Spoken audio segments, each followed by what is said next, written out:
Ministério Público investiga suspeita de nepotismo em prefeituras da macro-região. São Joaquim da Barra e Orlândia estão no centro das denúncias.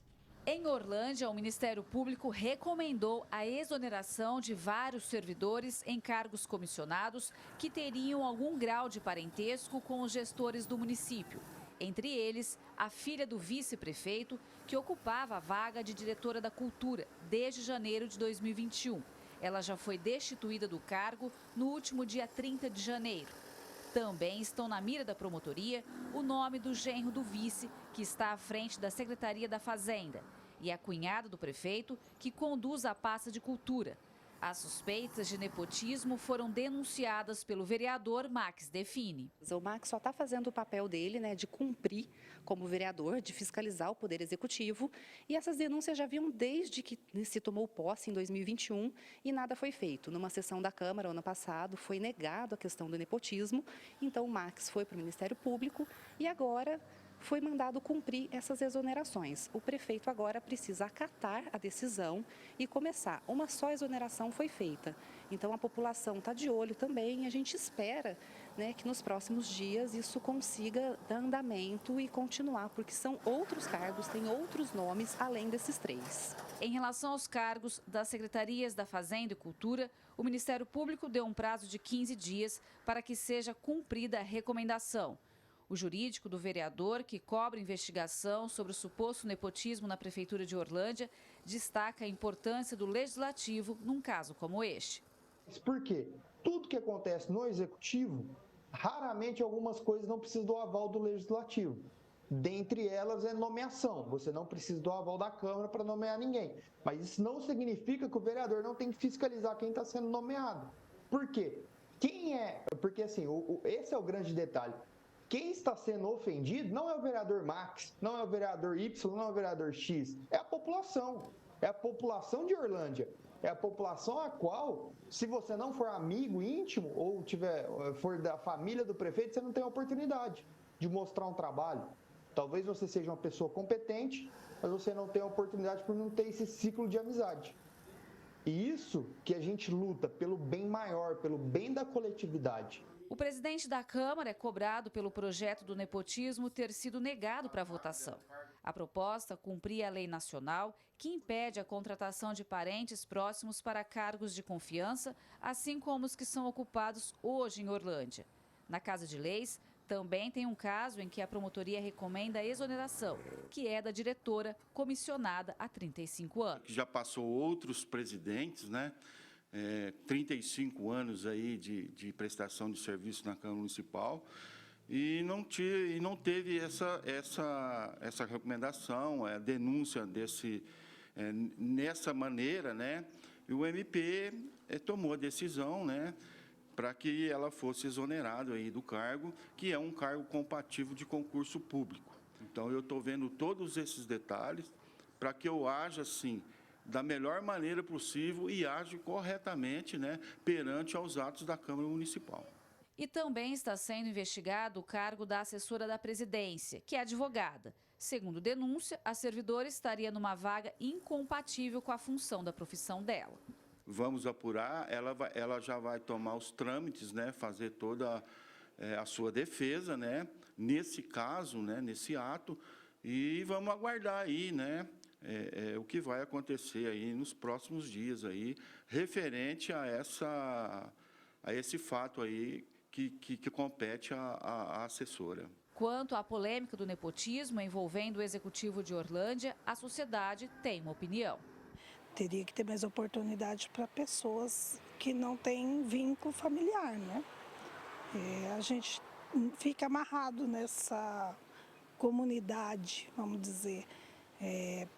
Sempre foi assim aqui, Essa cidade está amarrada numa família. Então fica difícil a cidade prosperar. Tem que não trabalhar tudo junto porque atrapalha um pouco também, Então, um puxa a sardinha pro outro, então eu acho que não está certo isso não. Aqui em São Joaquim da Barra, o Ministério Público também investiga uma suspeita de nepotismo. A denúncia envolve a nomeação da primeira-dama, esposa do prefeito, para o cargo de diretora de governo e relações institucionais, que teria o maior salário entre os comissionados. Mas a primeira-dama ela já foi funcionária pública há um tempo, que eu não lembro quanto tempo, quando que ela saiu da prefeitura. Mas ela trabalhou por um período aí que eu acredito que uns 20 anos e depois ela pediu exoneração do cargo. Hoje ela entra e ela começa a ganhar uns benefícios de quando ela era funcionária pública. Então esse valor de 9 mil, ele vai subir para mais de 15.200 reais. Eu vejo isso, essa nomeação, como no mínimo imoral, porque esse é um cargo de é o maior cargo, digamos assim, dentro de uma assessoria do prefeito, abaixo do prefeito é o cargo maior. E esse cargo, inclusive, ficou vacante durante 2 anos. Né? Então, o que se esperou? Se esperou a primeira-dama passar nesse concurso e logo que a primeira-dama passou no concurso, 30 dias após a convocação dela no concurso, ela já foi nomeada para esse cargo.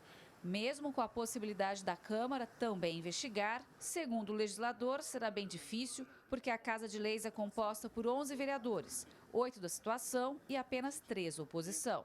3 vereadores não conseguem abrir uma processante, por exemplo, porque a gente precisa de 2/3 dos votos. Para abrir, por exemplo, uma comissão especial de inquérito, a gente precisa de 2/3 das assinaturas. Então fica difícil da gente conseguir até abrir essa comissão. Então por isso que eu acho muito difícil a Câmara nesse momento tomar um lado e fazer o que ela deveria fazer. Mesmo assim, a população cobra e se manifesta sobre o caso. Tá errado, né? Pôr parente, essas coisas em cargo público assim, né? Mas quem é eu para julgar alguém, né? Eu acho que não deveria ser assim, tem que ter uma pessoa lá concursada, que é o melhor jeito de ser escolhida para estar lá, não por um familiar, né, que tem o poder e faz assim, eu acho errado. Tá erradíssimo, né? Que não pode, né? As coisas hoje tá muito complicado, muitas coisas que tá acontecendo hoje de política tem que resolver. Acho que essas coisas não podem ser assim não, tem que mudar. Eu não estou questionando a capacidade dela não, eu só tenho que ser uma pessoa neutra sem ter compartimento com o marido, né, no caso, né? Eu acho que o cargo é muito alto, 9 mil reais, né? Gislene Lopes, de São Joaquim da Barra, para o Jornal da Clube. Nós solicitamos entrevista e fizemos pedido de nota para as 2 prefeituras envolvidas, de Orlândia e São Joaquim da Barra, e não tivemos resposta até o fechamento desta edição. Já aqui no nosso telão, no nosso núcleo de jornalismo, está o Carlos Manella, advogado.